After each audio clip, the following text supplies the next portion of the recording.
Bonjour, vous écoutez Microsocial, un podcast sur le travail et le droit du travail. Je suis Bernard Domergue, rédacteur en chef d'Actuel CSE, édition législative Lefebvre Dalloz. Pour ce 16e épisode, et oui déjà, mettons le cap sur la justice. Le tribunal, après en avoir délibéré par décision contradictoire, vous déclare coupable des faits qui vous sont reprochés. Le droit du travail suppose en effet un contrôle par les juges de la bonne application du droit dans les entreprises. Mais comment saisir le juge en pratique ? Nous remercions Bénédicte Rollin de JDS Avocats de nous éclairer sur cette question à la fois essentielle et pratique. Agir en justice, c'est s'armer de patience. Nous limiterons notre propos à l'action en justice du CSE. Bénédicte Rollin, votre cabinet travaille essentiellement au service des comités sociaux et économiques et des organisations syndicales. Quels sont en ce moment les motifs qui incitent les CSE à saisir le juge et donc à vous demander conseil ? Les contentieux qui prennent de l'ampleur ces temps-ci sont liés en réalité à la crise du Covid que l'on rencontre. Un premier champ, c'est la contestation, à mon avis, des expertises, notamment les CSE, en raison du contexte économique, déclenchent de manière plus fréquente des expertises sur le droit d'alerte économique qui sont quasiment systématiquement contestées par l'employeur. Donc on a tout ce champ de contestation et d'action donc, devant le tribunal judiciaire. On a également la contestation des expertises pour risques graves qui se multiplient aussi compte tenu de l'inquiétude grandissante et des restructurations massives des entreprises et qui sont aussi des expertises qui sont très fréquemment contestées par l'employeur. L'autre champ qu'on constate également, c'est que les CSE ont été confrontés à l'annulation d'un certain nombre de leurs activités sociales et culturelles et donc se retrouvent en conflit avec des agences de voyage qui refusent le remboursement des frais de transport, des frais engagés dans le cadre des contrats qui étaient prévus et qui refusent les conditions d'annulation qui ont été prévues d'ailleurs spécifiquement par le gouvernement. Il y avait une possibilité d'avoir donnée par le gouvernement. Exactement. Pour éviter justement la mise en difficulté économique des prestataires. Tout à fait, mais on rencontre un nombre de difficultés, y compris sur ces avoirs, et donc qui génère du contentieux au sein du cabinet. L'autre contentieux qui fait masse ces temps-ci, c'est évidemment les contestations des décisions relatives au plan de sauvegarde de l'emploi, au PSE, puisque le CSE peut contester l'homologation et la validation de ces décisions devant donc les juridictions administratives, mais évidemment ces contentieux, compte tenu du contexte, sont en train de grossir au fur et à mesure. Ces contentieux prennent de l'ampleur par rapport à un contentieux global qui est constant, puisque le CSE, donc premier point, a des prérogatives de contrôle de l'action économique de l'employeur. Il va donc avoir un certain nombre de champs de contestation à ce titre-là, notamment dans le cadre des informations-consultations, où le manque d'informations génère toujours beaucoup de contentieux, y compris aussi un peu plus ces temps-ci, puisqu'on a plus d'informations-consultations liées aux modifications nécessitées par la crise du Covid, et évidemment des actions aussi liées à l'entrave ou ce genre de choses, et aux autres expertises qui sont ouvertes au CSE. Le CSE peut aussi être employeur. Cette spécificité va générer un contentieux particulier devant le prud'homme, où de manière assez exceptionnelle, le CSE va se retrouver en qualité d'employeur devant les juridictions. L'autre point, donc, c'est toutes ces questions liées aux activités sociales et culturelles, où le CSE, de manière récurrente, donc c'est des procès qui sont récurrents au sein du cabinet, qui sont liés notamment aux imprimantes, aux contrats de leasing qui lient le CSE, ou aux contrats de billetterie et de logiciels de gestion de comptabilité, qui sont vendus au CSE comme étant des outils faciles à utiliser et qui vont faciliter grandement la gestion des activités sociales et culturelles, et qui s'avèrent en réalité parfois très complexes et difficiles de maniabilité pour un non-professionnel. Et c'est la raison pour laquelle les CSE veulent résilier ces contrats qui sont souvent signés sur une durée longue. Oui, donc avec des enjeux financiers importants. Exactement. Donc voilà pour un panel un peu de l'ensemble des actions possibles, étant précisé que quand on parle de CSE, on parle bien du comité social et économique d'entreprise, d'établissement central, ou du comité de groupe ou du comité européen. L'ensemble de ces formes de CSE a évidemment la possibilité d'agir ou d'être attrait en justice par l'employeur. Alors quand on n'est pas avocat ou juriste, la justice ça fait un peu peur. Quand on est élu membre d'un CSE, comment savoir si on veut agir en justice contre son employeur, contre un prestataire, contre pourquoi pas un salarié ou un collègue, je ne sais pas. Comment savoir à quelle juridiction il faut s'adresser ? Alors, Il y a déjà un point qui peut être simple, c'est que si le litige a trait à un contrat de travail, c'est le Conseil du prud'homme. On est dans une compétence exclusive, donc c'est bien devant le Conseil du prud'homme qu'il faudra se rendre. Pour le reste, la plupart des cas, nous sommes devant le tribunal judiciaire, et c'est bien vers le tribunal judiciaire qu'il faudra aller s'adresser, ou attraire son adversaire, pour quasiment l'ensemble des autres prérogatives. Excusez-moi, le tribunal judiciaire, avant on disait le tribunal de grande instance ou tribunal d'instance, c'est ça, c'est le nouveau nom en quelque sorte. Tout à fait, c'est l'héritier du tribunal d'instance et du tribunal de grande instance, et donc c'est lui qui est spécifiquement, dans la plupart des cas, qui va gérer les contentieux du CSE. Ce qu'il faut comprendre en revanche, c'est que le tribunal de commerce n'est pas compétent a priori. Si le CSE se retrouve devant le tribunal de commerce, il faut sans hésiter demander à être rapatrié devant le tribunal judiciaire, puisque devant les juges commerciaux, il y a un risque que le CSE soit considéré comme un professionnel, en tout cas dans l'esprit des juges, et du coup, dans l'appréciation des obligations du CSE, avoir une appréciation erronée, puisque les membres du CSE et les CSE ne sont pas des professionnels, ni du commerce, ni des échanges, et donc il est important de ne pas se retrouver dans le tribunal de commerce. D'accord, y compris pour les litiges que vous évoquiez sur les imprimantes ou des contrats. Tout à fait. Comme le CSE n'est pas un commerçant, il est en droit de demander à être jugé devant le tribunal judiciaire, et c'est un conseil important.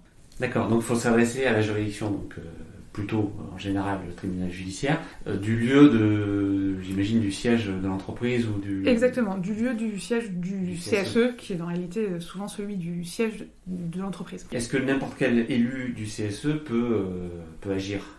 Alors, pour agir au nom et pour le compte du CSE, il faut être mandaté. On a 2 types de mandats, soit un mandat général, qui peut être souvent donné au début de mandature, et qui figure dans le règlement intérieur.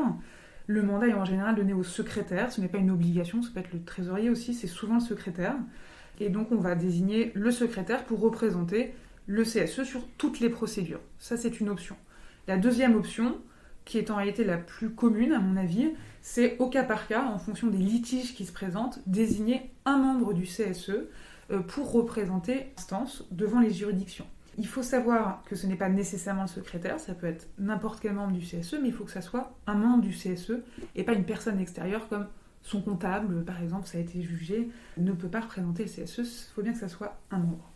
Alors comment faire pour donner mandat ? Il faut mettre le point à l'ordre du jour d'une réunion du CSE, de manière assez précise, donc dire quel est le litige et l'objet de la délibération, et procéder à un vote majoritaire. Une fois qu'on a ce document, il fait foi auprès des juridictions. Le document, c'est en réalité le procès-verbal de la réunion qui va reproduire la délibération qui a donné mandat. Ce procès-verbal, une fois adopté et signé par le secrétaire, va permettre d'attester du fait que la personne qui a été élue pour représenter agit bien au nom et pour le compte du CSE au sein de l'instance. Et une fois qu'on a ce procès-verbal, comment on le fait valoir, comment on saisit en pratique le tribunal ? J'imagine qu'il ne suffit pas de passer un coup de téléphone au greffe du tribunal judiciaire pour que l'affaire commence. Alors effectivement, pour saisir le tribunal, on a 2 possibilités. Il faut en général présenter un argumentaire écrit auprès du tribunal. Devant le tribunal judiciaire, cet argumentaire écrit s'appelle l'assignation. Devant le CPH, on va parler d'une requête. Cet argumentaire comporte 3 parties. Une première partie qui va présenter le litige, donc les parties, les faits, comment on est arrivé à la situation qui a justifié de saisir le tribunal. Une deuxième partie qui va exposer les arguments en fait et en droit qui méritent de donner raison au CSE. Et enfin, une dernière partie au terme de laquelle on expose ses demandes. Donc c'est demande de résiliation du contrat de leasing, demande de valider l'expertise pour risque grave ou pour droit d'alerte économique, ou demande d'annulation de la décision d'homologation du plan de sauvegarde de l'emploi. Donc ce document écrit, il doit être adressé, si c'est devant le Conseil des prud'hommes, directement au Conseil des prud'hommes, sans frais, et le Conseil des prud'hommes va après convoquer le CSE à une audience. Pour le tribunal judiciaire, cet argumentaire va d'abord être transmis à la partie adverse par la voix d'un huissier, et une fois que l'acte a été délivré, il pourra être donné au greffe, qui va donc enregistrer l'affaire, et la procédure va pouvoir suivre son cours. Il faut le déposer en main propre au greffe, ou on peut l'envoyer par courrier ? Alors on peut l'envoyer par courrier, si la représentation est obligatoire, donc si les avocats dans la procédure sont obligatoires, on le fait par le biais de ce qu'on appelle le RPVA, qui est un logiciel de communication spécifique entre les juges et les avocats. Alors justement, est-ce que pour une action en justice, le CSE peut-il agir seul ou est-ce qu'il doit être absolument conseillé par un avocat, représenté par un avocat? Alors, bonne question. Devant le Conseil des prud'hommes en première instance, notamment, le CSE peut agir seul. La représentation n'est pas obligatoire. Devant le tribunal judiciaire, pour les affaires de moins de 10 000 euros, en principe, de la même manière, la représentation d'un avocat n'est pas obligatoire. Elle est en revanche fortement conseillée. Particulièrement devant le tribunal judiciaire, l'assignation, donc l'argumentation écrite, doit comporter un certain nombre de mentions qui sont obligatoires sous peine de nullité. Si vous faites un acte nul, ça peut avoir des conséquences graves, notamment parce que des délais de prescription peuvent être passés, et donc vous pouvez vous retrouver dans une situation compliquée. En tout état de cause, donc il y a la première instance, devant le Conseil des prud'hommes ou devant le tribunal judiciaire, on peut dans la plupart des cas faire appel, et l'appel, la majorité des cas, l'avocat sera obligatoire, pour les mêmes raisons, alors encore plus que l'appel est soumis à des délais et des règles de procédure plus strictes. Donc l'avocat sera là de toute manière plus que vivement conseillé. Voilà, je prêche pour ma paroisse. D'accord, bien sûr. Mais alors, est-ce que ça représente un coût pour le CSE de saisir la justice? Est-ce que c'est gratuit? Alors, ça représente un coût, effectivement. Ce qui est payant, c'est la délivrance de l'assignation par la voie de l'huissier. Le coût est d'environ entre 100 et 200 euros. 100 euros, c'est s'il n'y a pas d'urgence. 200 euros, c'est le coût d'un huissier en cas d'urgence, puisque parfois on est tenu par des délais très courts, notamment les procédures d'information-consultation quand on manque d'informations. Les délais peuvent être d'1 mois, et en général on saisit la dernière semaine de ce délai d'1 mois, donc il faut que l'assignation parte de toute urgence. Oui. Un CSE qui n'aurait absolument aucun budget, est-ce qu'il pourrait bénéficier de l'aide juridictionnelle? Alors l'aide juridictionnelle n'est a priori pas ouverte au CSE, ça sera donc sur le budget de fonctionnement, ce qui peut poser un problème. Après c'est aussi une négociation avec votre avocat, en fonction du budget dont vous disposez, de savoir qu'est-ce qu'il est possible. Vous négociez avec le CSE les honoraires, j'imagine, c'est ça? Oui, alors on les propose avant de les... On propose les honoraires, effectivement, au CSE. La question, c'est de savoir est-ce que c'est négociable ou pas. De toute manière, c'est toujours une discussion.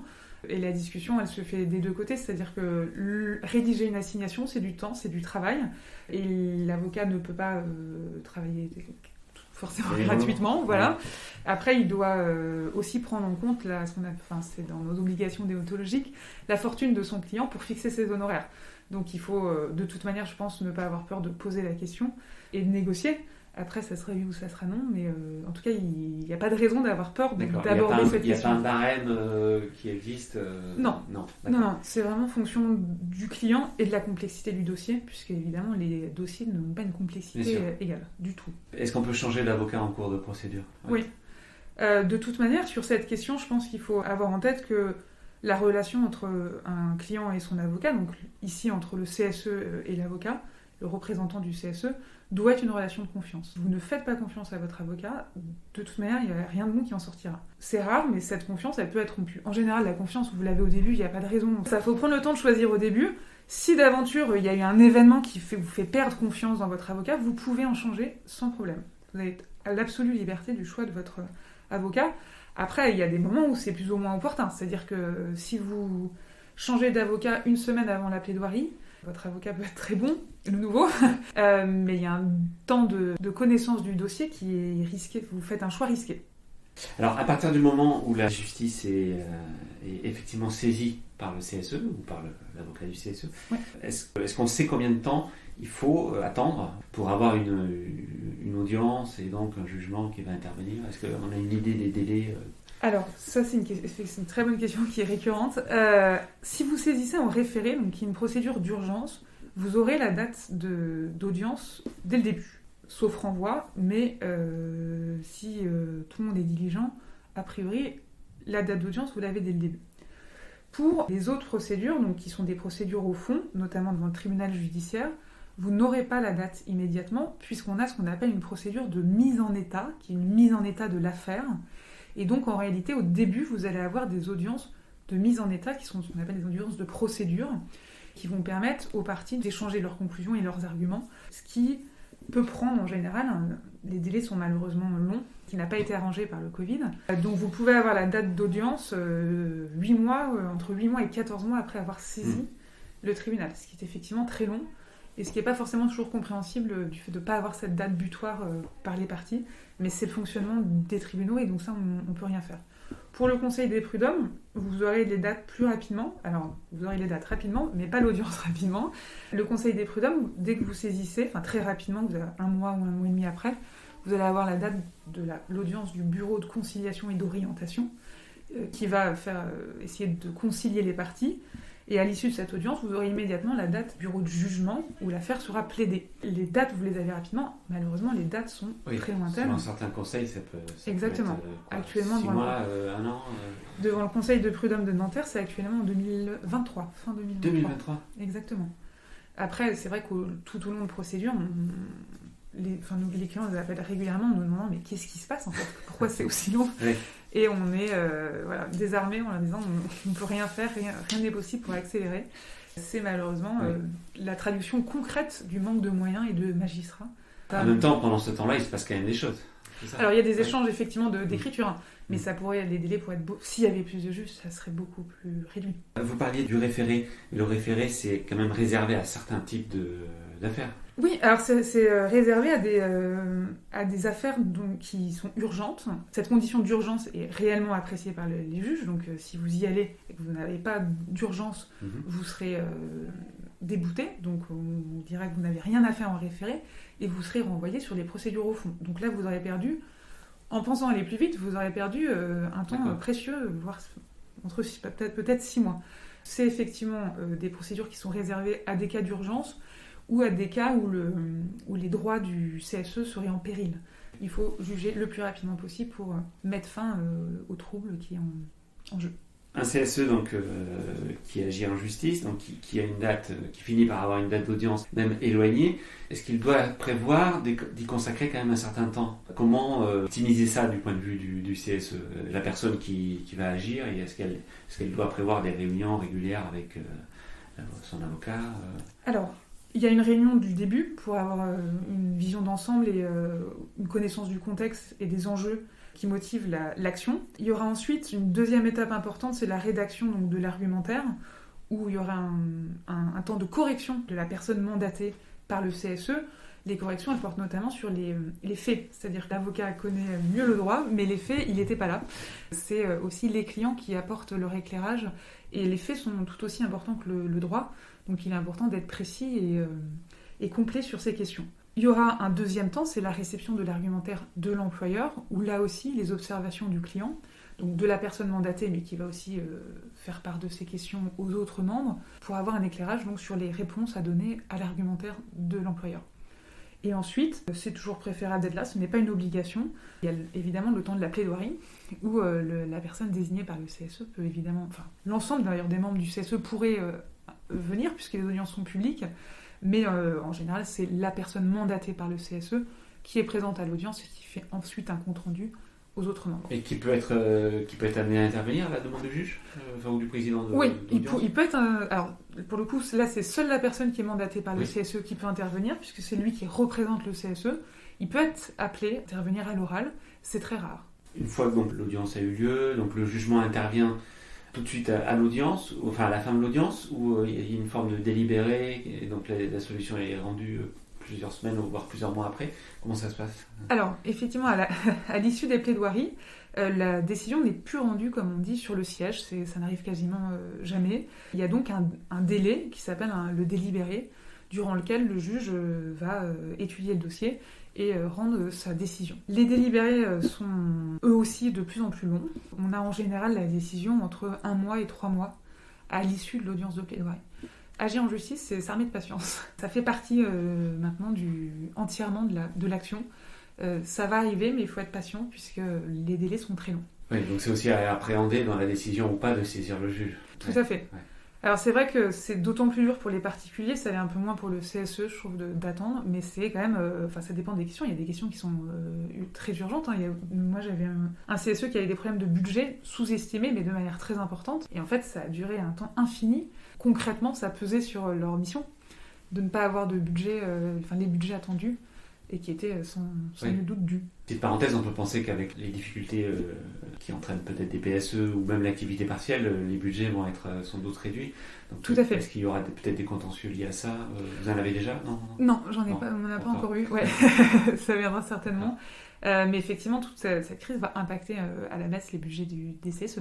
Une fois que les élus du CSE prennent connaissance du jugement, s'il leur est favorable, bon, j'allais dire c'est tout bénéfice, Exactement. et puis peut-être que à ce moment-là, l'adversaire, l'employeur ou le prestataire va faire appel, mais si la décision est défavorable, comment estimer si ça vaut le coup ou pas de faire appel? Si la décision est favorable, effectivement, tant mieux. Il est quand même intéressant de savoir qu'on a a priori gain de cause, les frais d'avocat, les frais de justice sont remboursés, y compris les frais d'huissier qui ont été engagés au début pour délivrer l'assignation. Ça, c'est un point important à mon avis. Qui est-ce qui les prend en charge? C'est le C'est- perdant? Exactement, c'est la partie adverse. Si la décision est défavorable, donc en général, en revanche, les frais d'avocat et d'huissier sont bien à la charge de la personne qui a saisi la juridiction, il faut à mon avis avoir recours à son avocat, qui lui va pouvoir donner une analyse de la décision et des chances de succès d'un recours en appel. Ça dépend vraiment de l'appréciation des juges. Parfois les juges ont très bien argumenté, pour autant on a envie de répondre parce qu'on considère qu'on a des arguments, y compris sur ce que le juge a dit et qui nécessite donc d'être réexaminé par la cour d'appel. Soit la solution encore plus simple, c'est que le juge est complètement passé à côté de ce qu'on considère être le cœur du sujet, et dans ce cas-là, la décision de faire appel, elle s'impose très rapidement en fait. Même question après au niveau de l'appel, si la cour d'appel rend une décision défavorable au CSE, est-ce que ça vaut le coup d'essayer d'aller en cassation? Alors de la même manière, ça sera une analyse à faire du jugement de la cour d'appel, étant précisé que la voie de recours devant la cour de cassation est une voie exceptionnelle, donc qui n'est pas ouverte dans tous les cas. C'est vraiment s'il y a une question de droit, c'est-à-dire que la question c'est de savoir si le juge a bien jugé et a bien appliqué le droit qui était soulevé à l'appui des demandes qui ont été présentées devant le juge. Là aussi, c'est une analyse de la décision pour savoir si le cas de recours devant la Cour de cassation, d'une part, est ouverte, et en plus, s'il a des chances de succès. Alors après, l'opportunité de faire appel est en général plus grande que l'opportunité d'aller devant la Cour de cassation, Bien sûr. où parfois on a quand même des jugements qui sont que sur les faits en disant vous avez eu les informations, vous n'avez pas eu les informations. C'est pas une question de droit, c'est une question de fait. Oui. Donc, Et il n'y a pas d'angle d'attaque. Exactement. Bénédicte Rolin, merci beaucoup d'avoir répondu aux questions du Microsocial, un podcast sur le travail et le droit du travail de Lefebvre Dalloz. Et à très bientôt pour un nouvel épisode.